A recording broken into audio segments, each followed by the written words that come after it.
Ya.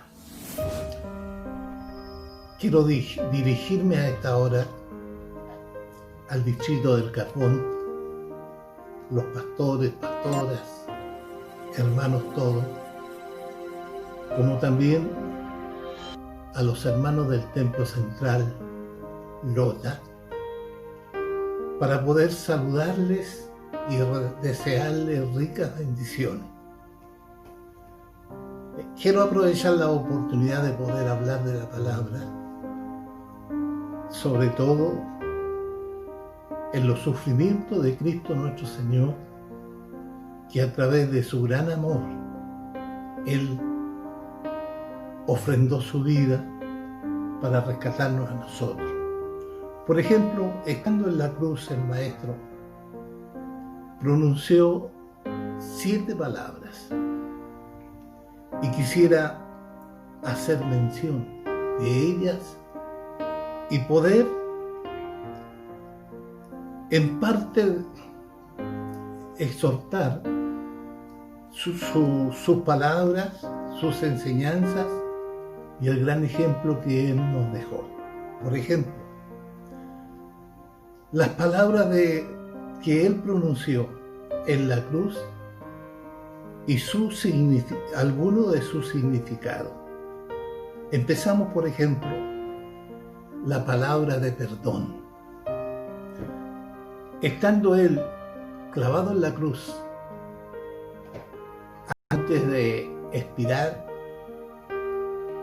no se le apagó la llama de su amor para los que les estaban crucificando, para los que habían gritado anteriormente, crucifícalo, crucifícalo. Luego ahora, en medio del dolor, estando próspero en expirar, se dirigió a su Padre, nuestro Dios, y les dice: Padre, perdónales porque no saben lo que hacen. Ahora, pidiendo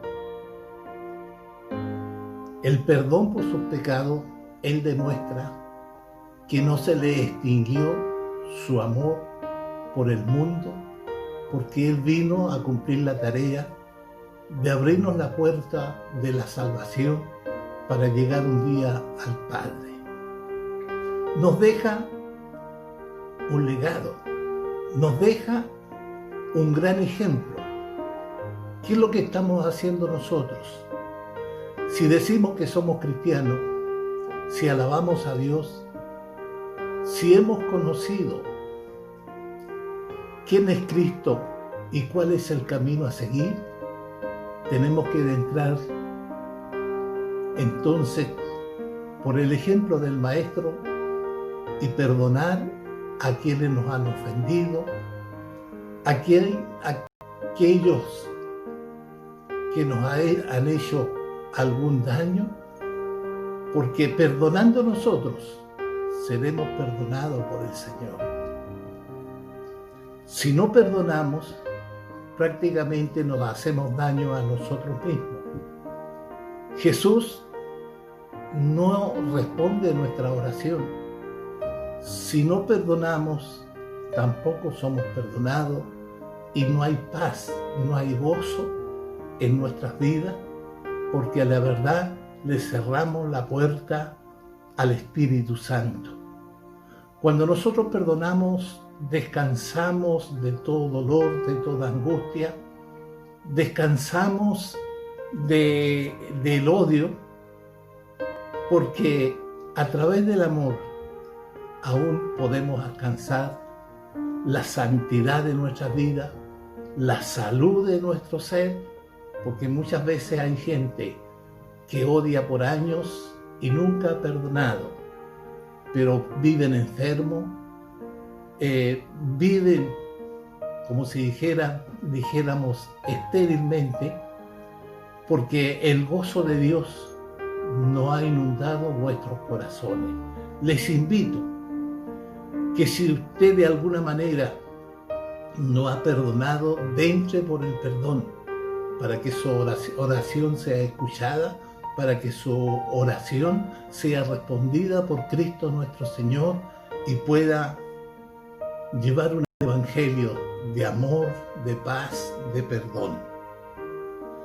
Tenemos la segunda palabra, la palabra de esperanza.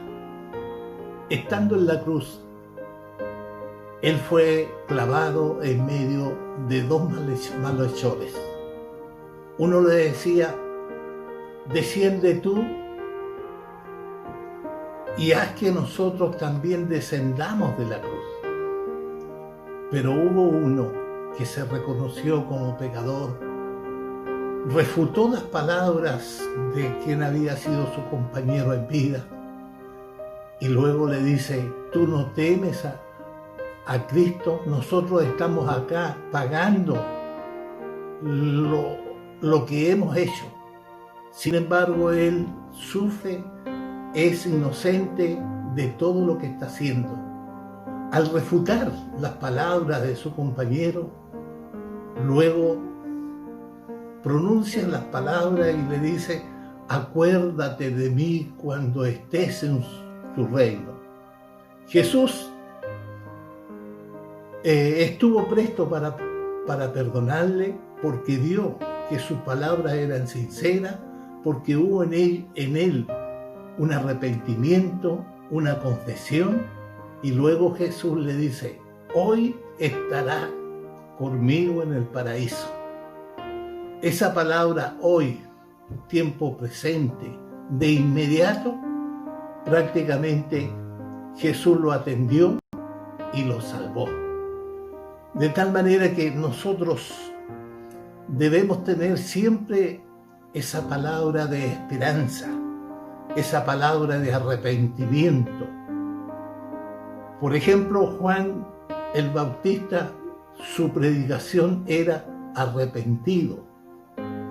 De tal manera que para llegar a Cristo tenemos que reconocernos que somos pecadores y tenemos que llegar arrepentidos para que Dios coloque de su espíritu y podamos nacer de nuevo. Como se lo dijo Cristo a Nicodemo cuando él lo visitó de noche. La tercera palabra es la palabra de provisión. Jesús, estando en la cruz, no se olvidó de su madre. Su madre estaba quedando desamparada. ¿Por qué razón? Teniendo él más hermanos, no dejó a su madre en las manos de sus hermanos porque ellos eran incrédulos. Pero sí, él le dio la facultad a María de cobijarse con Juan.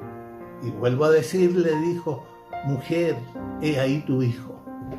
Y luego se vuelve a Juan, el discípulo amado, y le dice: hijo, he ahí tu madre.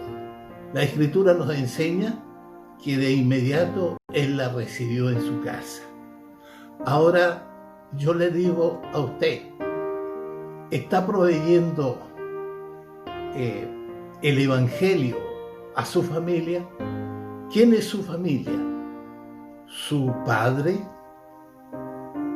su cónyuge y sus hijos. Usted tiene que responder por ellos.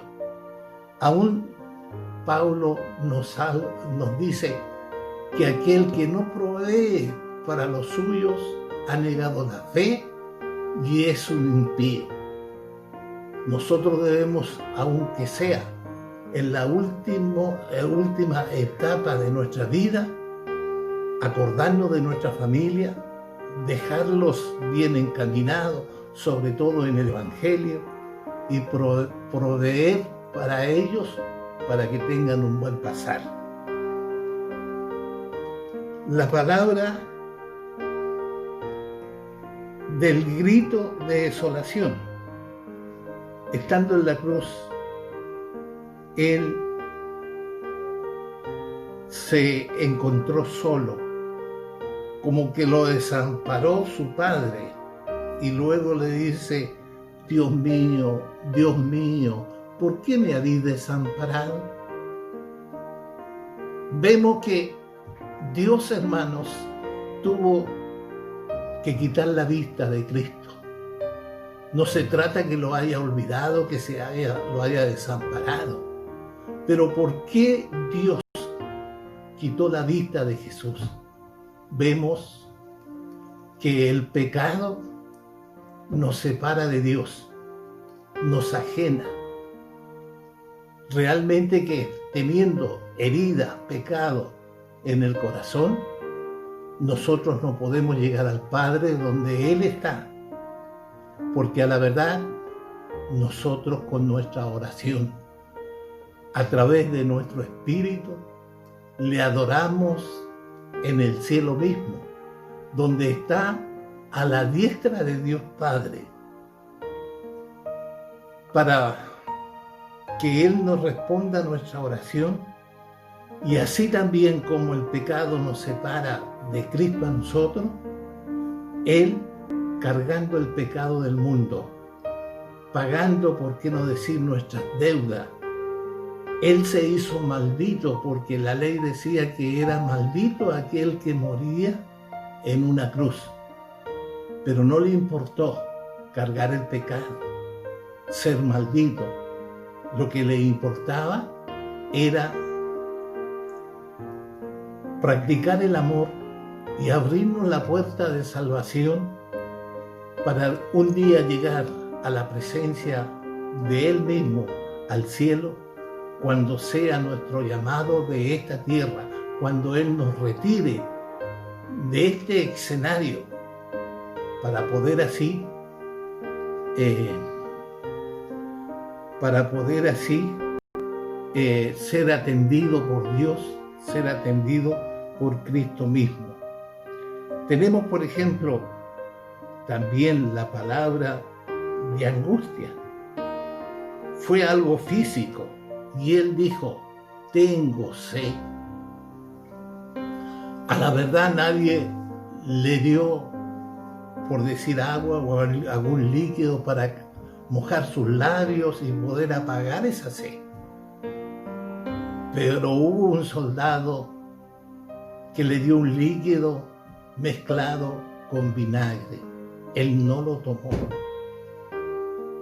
Pero hoy día yo entiendo que él sigue teniendo sed, pero ya el soldado no le va a proveer el vinagre ni algún líquido para apagar esa sed.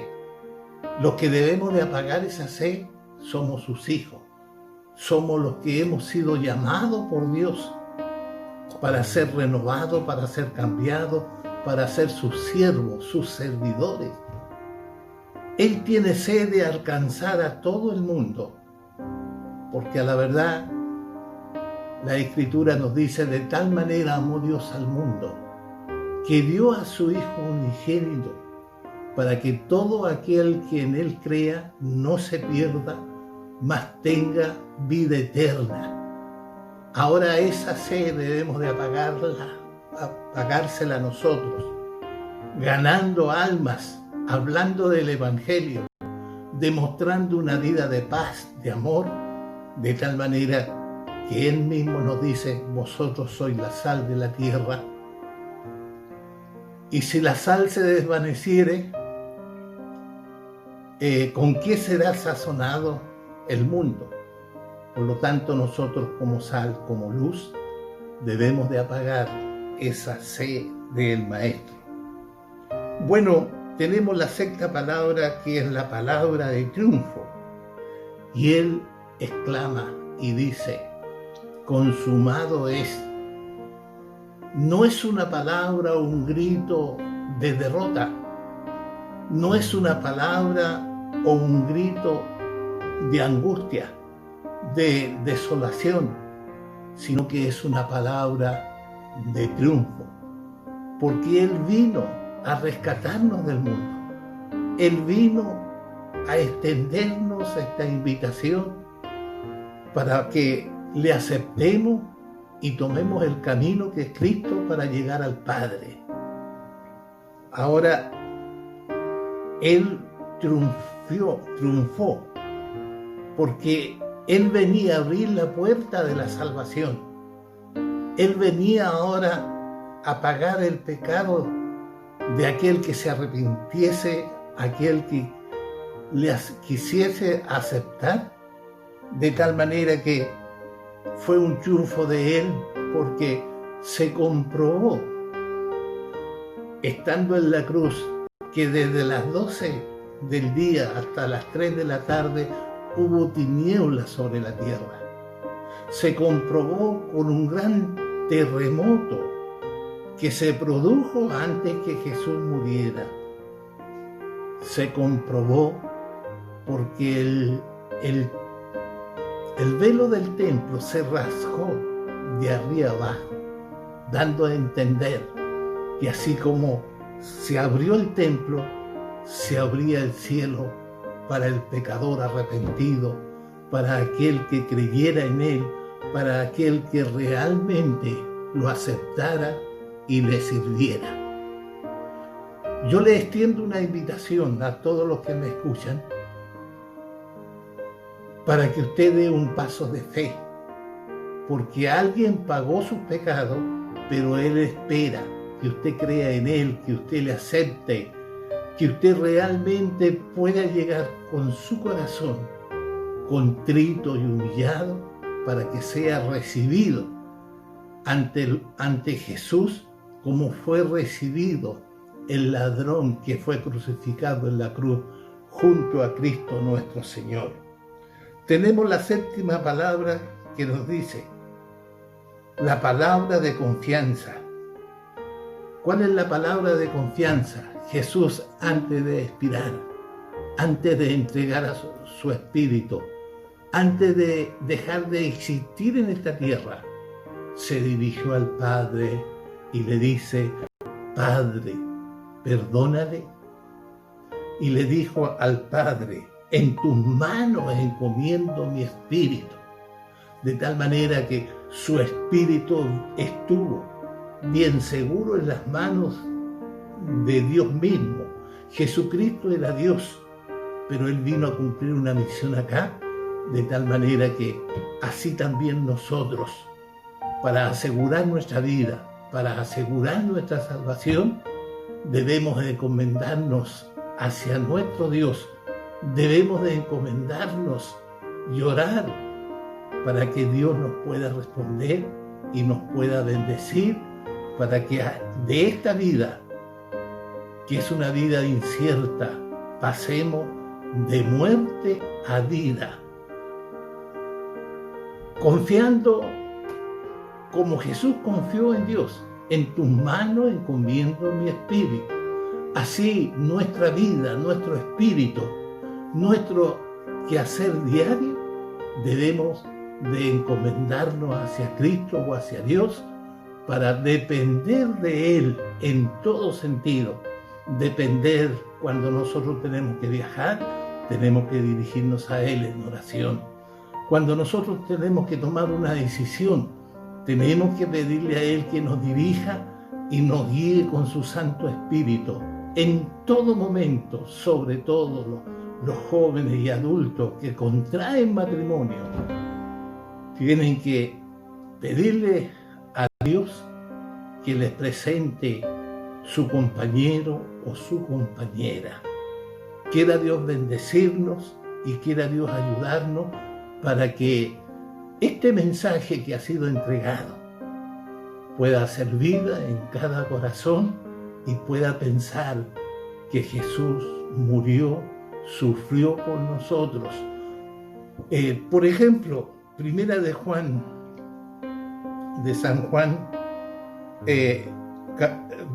capítulo 1, versículo 7, nos dice, pero si andamos en la luz, como Él está en luz, tenemos comunión unos con otros, y la sangre de Jesucristo, su Hijo, nos limpia de todo pecado. Me despido de ustedes, deseando bendiciones e invitándoles cuando podamos abrir las iglesias, que usted asista a una iglesia donde se alaba a Dios en espíritu y en verdad. Dios nos bendiga y muchas gracias.